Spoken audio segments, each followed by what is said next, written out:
그 큰 사랑 눈물에 겨워 울며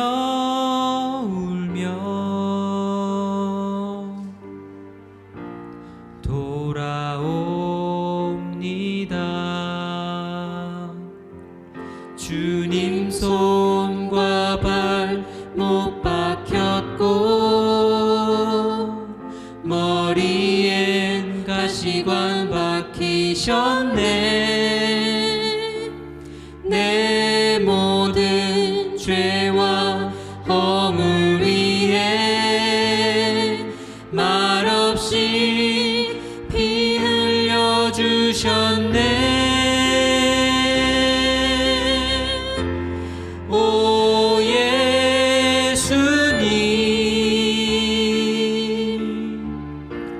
나의 손 잡고 이제부터 영원까지 내 구주가 되옵소서. 이제부터 영원까지 내 구주가 되옵소서.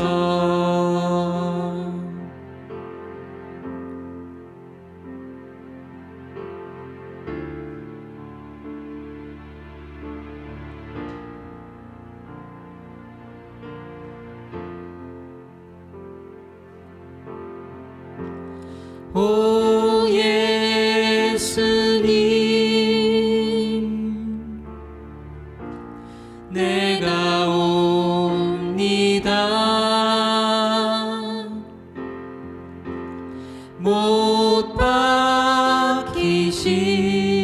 박히신 십자가 앞에 그 큰 사랑 눈물에 겨워 울며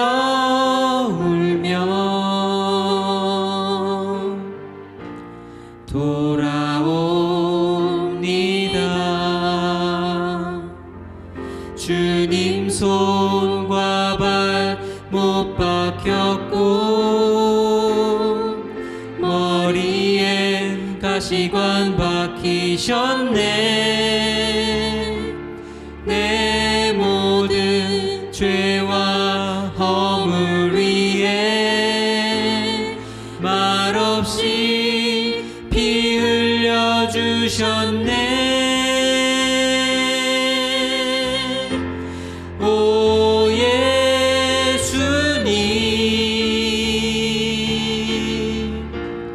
나의 손 잡고 이제부터 영원까지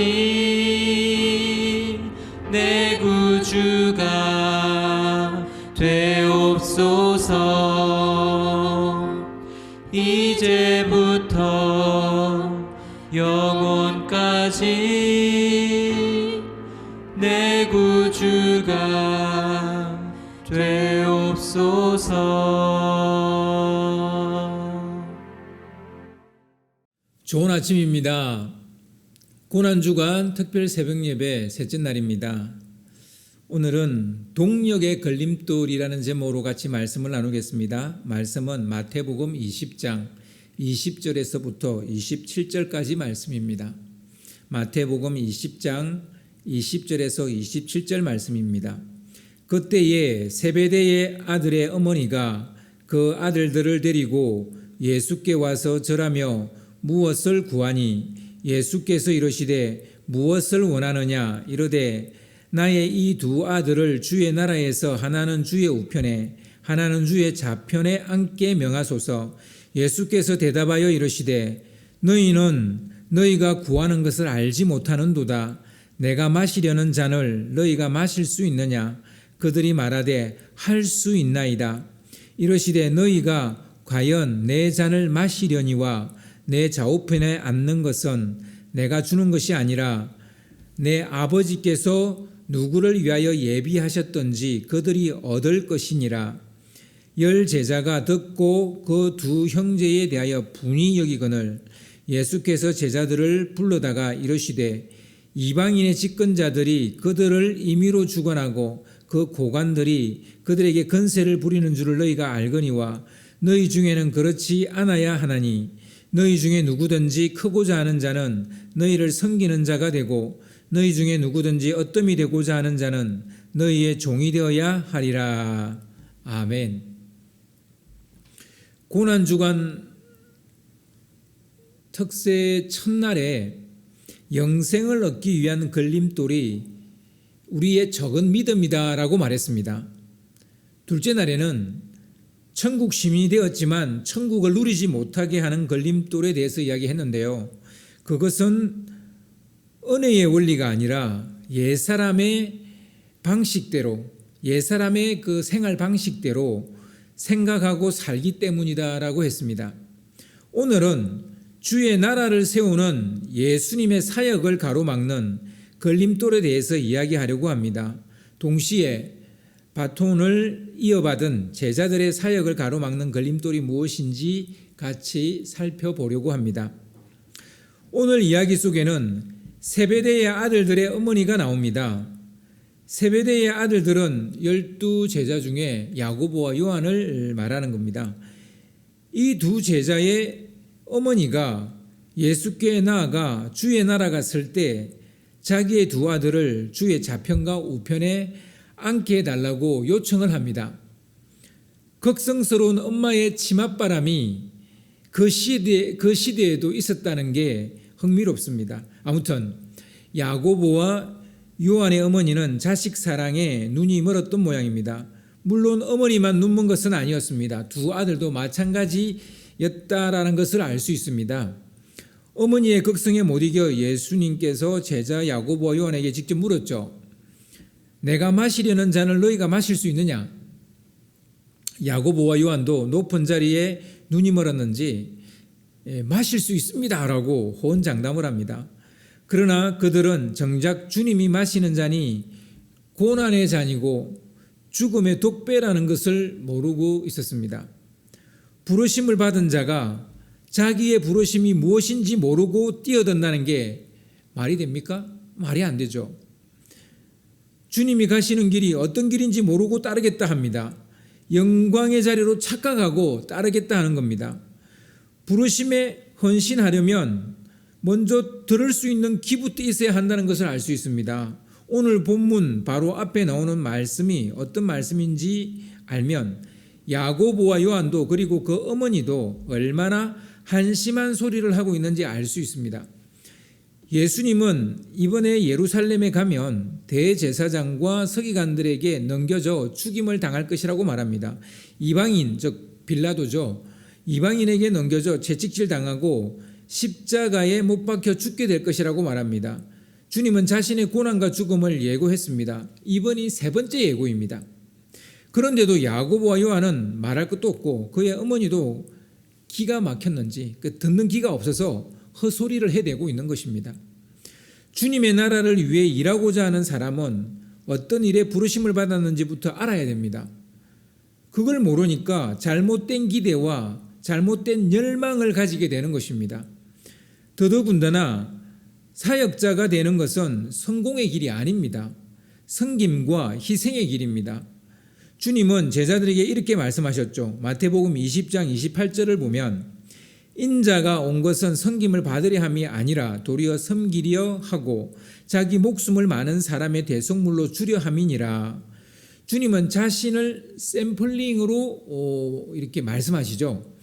이 땅에 오신 목적과 주님이 이 땅에 오신 목적과 지금 어디로 가려는지 정확하게 말을 합니다.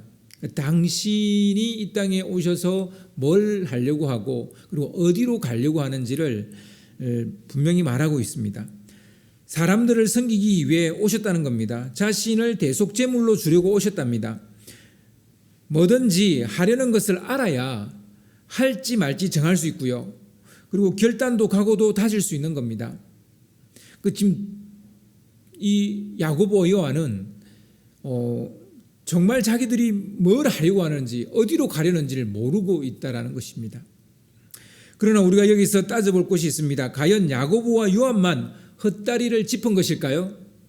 다른 제자들은 아무 문제가 없었나요? 나머지 제자들은 주님이 마시려는 잔이 어떤 잔인지 알고 있었을까요? 주님이 가려는 길이 십자가의 길이라는 것을 알고 있었을까요? 안타깝게도 그 나물의 그 밥이었습니다. 세베대의 아들들과 별반 다르지 않았습니다. 마태복음 20장 24절을 보면 다른 10제자도 똑같았다는 것을 알 수 있는데요. 10제자가 듣고 그 두 형제에 대하여 분이 여기거늘. 다른 제자들도 수준이 똑같았습니다. 모두 얼굴을 붉히며 비분관계합니다. 모두 기대 이하입니다. 예수님이 보실 때 얼마나 볼성사납고 실망스러운 모습이었을까요? 이제 이 땅을 떠나야 하는데 제자들은 아직도 자리 싸움이나 하고 있으니까 가슴이 얼마나 답답했겠어요. 하나님의 나라를 세워야 할 임무를 맡아야 할 이 제자들이 자리 싸움이나 하고 있으니까 말문이 막혔어요. 할 말을 잃은 거죠. 주님의 동력자가 되어야 할 제자들이 도리어 주님의 나라의 걸림돌이 되고 있다는 것입니다. 왜 동력의 걸림돌이라는 제목을 붙였는지 아시겠습니까? 바로 제자들이 동력의 걸림돌이고 제자들의 또 그 제자들이, 그러니까 야고보와 요한이 다른 제자들의 또 걸림돌이고, 또 전체를 보니까 전체 제자들이 예수님의 하시려는 일에 또 걸림돌인 거예요. 이제 야고보와 요한뿐만 아니라 다른 모든 제자들이 마음에 새겨야 할 말씀이 있습니다. 오늘을 사는 우리도 당연히 해당됩니다. 마태복음 19장 28절을 봅시다. 마태복음 19장 28절 제가 읽어드리겠습니다.